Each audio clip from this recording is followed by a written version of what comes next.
Your child will end up badly if you tolerate these 10 things. Number 1. A parent who gives their child everything they ask for. The child will grow up thinking that life is easy. Number 2. A parent who laughs if their child swears. The child will grow up thinking that disrespect is normal and fun. Number 3. A parent who does not discipline their child and does not correct them for their bad behavior. The child will grow up not respecting the laws. Number 4. A parent who cleans up their child's mess. The child will grow up thinking that others can take on their responsibilities. Number 5. Parents who let their child watch TV or use their cell phone without establishing rules and schedules. The child will grow up thinking that there are no limits or differences between children and adults. Number 6. Parents who give their children money whenever they want without having earned it. They will think that money is easy, and when they can't get it, they will do whatever it takes to get it. Number 7. A parent who lets their child listen to vulgar music or watch vulgar programs. The child will grow up in a completely distorted reality, where everything bad that is said in these songs and programs will seem normal to them. Number 8. Parents who are always in favor of their children. Regardless of whether they are right or not, the child will grow up without knowing how to deal with frustrations. Number 9. Parents who give their children permission without them having made any effort. The child will live believing that the effort is unnecessary. Number 10. You tell them that you are going to discipline them, but you never do it.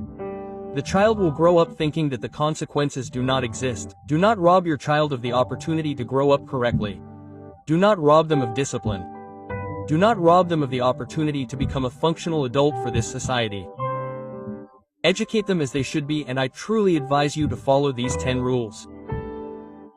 These are 7 things that your teenager needs to know. Number 1. That the doors of your heart will always be open, but the doors of your money will not. Love is unconditional, but financial help has to be earned. Number 2. That if at any point they decide to stop studying, then they also decide to stop depending on you. Independence comes with responsibilities and their own decisions. Number 3. That you will always support them, but you will not solve their problems. Your role is to guide them and not do everything for them. Number 4. That the friends they have will define them as a person, and they are responsible for that decision. The friendships they choose will influence the course of their entire life. Number 5. That their level of effort, study, vice, and bad habits will mark them for the rest of their life. Today's decisions build tomorrow's future. Number 6. That even if it hurts, you will not let them fail and will take responsibility for their own mistakes.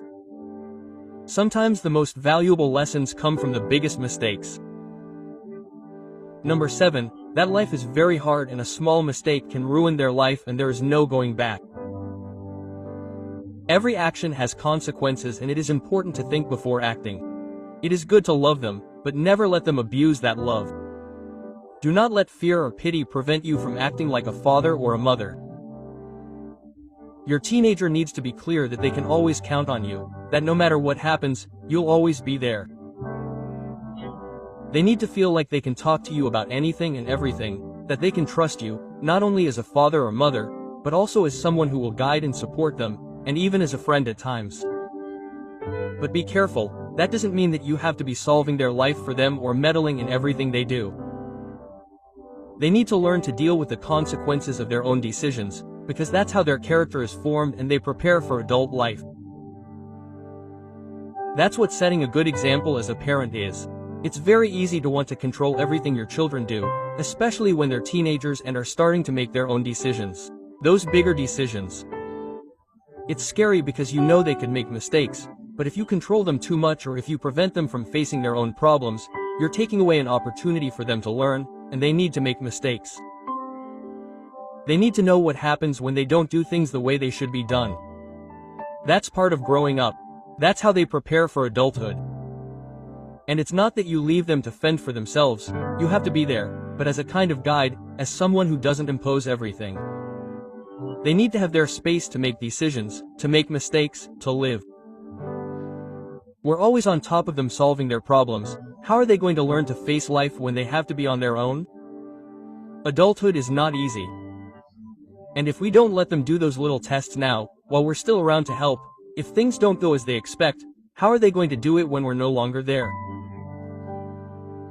The most important thing is that they know they can count on you, but that doesn't mean you're going to do everything for them. It's like telling them, "Here I am, I support you, but you have to learn to walk alone." That gives them confidence.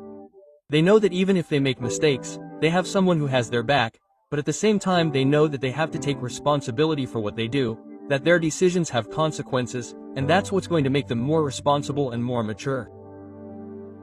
You also have to be someone they truly trust.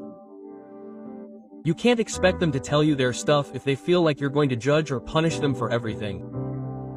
They need to feel like they can talk to you without fear, and that's where that balance of being supportive but not controlling comes in. It's not easy, but it's important. If they feel like they can come to you when things aren't going well, they're more likely to make better decisions in the future.